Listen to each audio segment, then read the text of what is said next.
What's good, football fans? Welcome to Premsy TV. We're going to be diving into David Raya to Arsenal and also Hojlund to Manchester United, as it looks like a deal is getting closer and closer every single day. But just before we dive into the video, please smash a like on this video, subscribe if you're new, folks, and make sure you go check me out on all social media platforms, Premsy_AFC. Much appreciated if you can hit that button, free of charge, and also it will make this channel grow, folks. But let's look on David Raya to Arsenal first, because personal terms have been agreed between club and player. Fabrizio Romano has come out and reported that today, and that's big moves for Arsenal. If we're looking to spend another £40 million on a goalkeeper, which in my honest opinion, I don't think the fee will be that much. I think we'll end up getting him at a bit of a cut price. But that's big moves. It shows Arsenal are moving with intent. We've already seen it at the start of the window, going out there, buying players early, integrating them into the squad, and getting them adapted fast. But it looks like we're not resting on our laurels there. Am I surprised we're going for a goalkeeper? To be fair, I actually am. I thought we'd maybe go and look at different positions first in order to maybe strengthen the squad depth. But this tells me one thing. This tells me Matt Turner is very likely to join Nottingham Forest. There's been reports over the last few weeks or so that Nottingham Forest are in for Turner. And it looks like with Arsenal going for Raya, that's a real possibility now. And big up to Matt Turner, because since he's come to Arsenal, he's been a model professional. Every time he's been called upon, he's stepped in and he's done well. But we know he's not at the level of Aaron Ramsdale. We know that Aaron Ramsdale is currently looking comfortable as Arsenal's number one. And maybe Mikel Arteta's seen that in pre-season also and thought, we need a bit of challenge for this number one spot. We need to keep Ramsdale on his toes. But big up to Aaron Ramsdale, because when he was signed for the club, a lot of fans didn't believe in him, myself included, 2 relegations and £35 million with some big bucks. But he's come in and he silenced the critics, and he's basically made that position his own. Great saves. Saved us in quite a few big games as well, I must say. He's got a brilliant connection with the fans. You even see his dad getting loved off by all the fans. He's become a fan favourite very quickly. But having said that, it does not mean because he's a fan favourite that he cannot have competition or that he should be the number one starter, no matter what the circumstances is. And I think Raya coming into this team would be brilliant. It'll give him a little kick up the arse when it comes to the sense of making mistakes and stuff, because you realize this goalkeeper here, he ain't making no mistakes. I can't make no mistakes. If I make a few mistakes, I'm out of the team.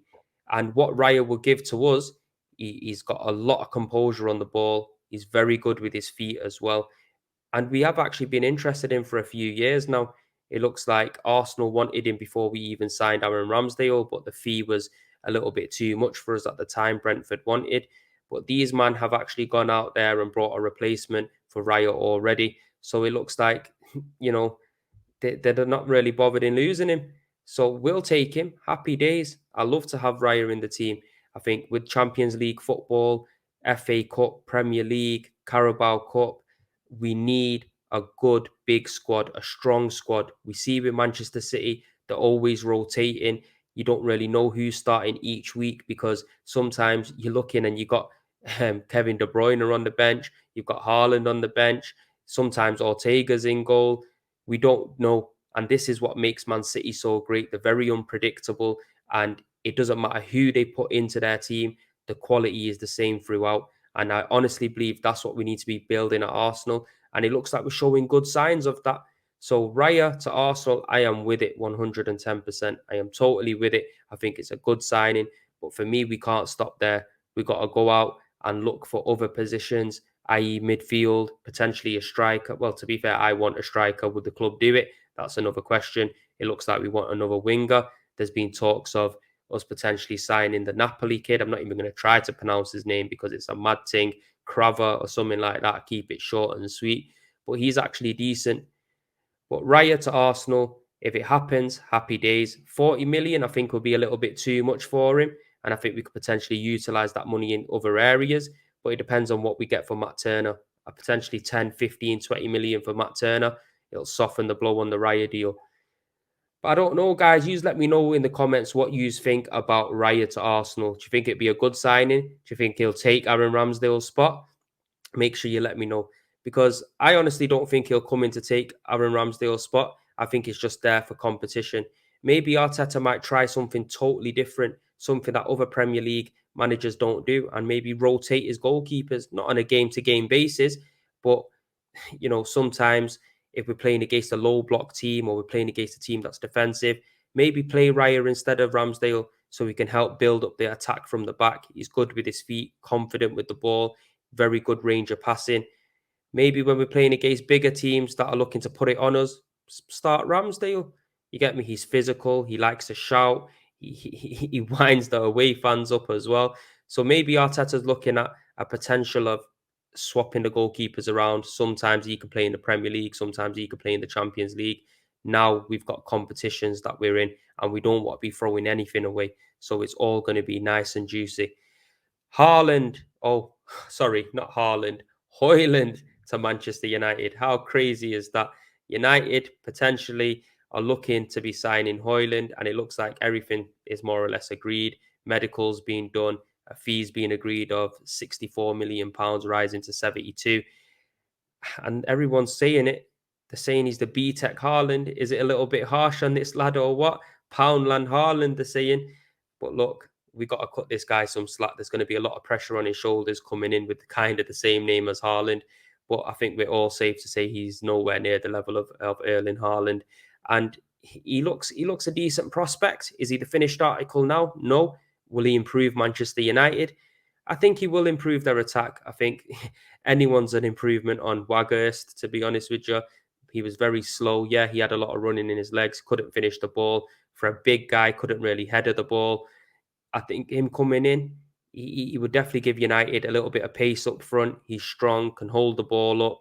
And also he'll be able to change up with some of the players like Rashford and Anthony in positions. We've seen it with Atlanta. He looks okay, but coming to the Premier League's a different kettle of fish. There's a lot of people looking at this 9 goal at Atlanta last season for him, 1,000 odd minutes or however long it may be. But I don't think we can look at that. I think he's physically built for the Premier League. I personally think it's going to take him some time to settle in, but I do think he'll improve Manchester United. One thing I am surprised about, and if there's any United fans watching this, please let me know in the comments. £72 million with add-ons this deal is going to cost you for a player that's potentially going to be very good. Potentially. Nowhere near yet, but potentially. Harry Kane is currently negotiating with Bayern Munich. It looks like anywhere between 95 million euros potentially going to get agreed for a deal for Harry Kane. Why are Manchester United not looking at Harry Kane and thinking, you know what, we'll put the extra 20 mil on top and we'll go and get Kane, a proven goal scorer, somebody who I believe if was in Manchester United's team will have them challenging for the title. And also, he's got a few years left in his tank, could probably play for another 3-4 years, definitely. Why are Man United not going in for Harry Kane? Can they not afford him? I don't think that's the situation. We know they can pay his wages. Also, if you're looking to spend £72 million on Hojlund, why can't you spend that money on Harry Kane instead? Maybe Daniel Levy's looked at the situation and said, "Nah, you're not going anywhere, mate. If you're going you're going abroad. You're going to Bayern Munich." And I think this whole situation with Kane, I think Levy's had to kind of bite the bullet a little bit. He's tried to wait it out, hoping Harry Kane signs a new deal or somebody comes in with a massive bid, and that just hasn't happened. Harry Kane stayed pretty stum on this whole situation. Maybe United might come in last minute and try to prize him away from Bayern Munich and put the money down for Kane. I don't know now. I can't see that happening because of the Hojlund situation. But if they did do that, that'd be massive, massive move for Harry Kane. And I think Manchester United fans would be ecstatic about that. But people, make sure you smash a like on this video, like I said, and we'll be back with another one. Peace and love.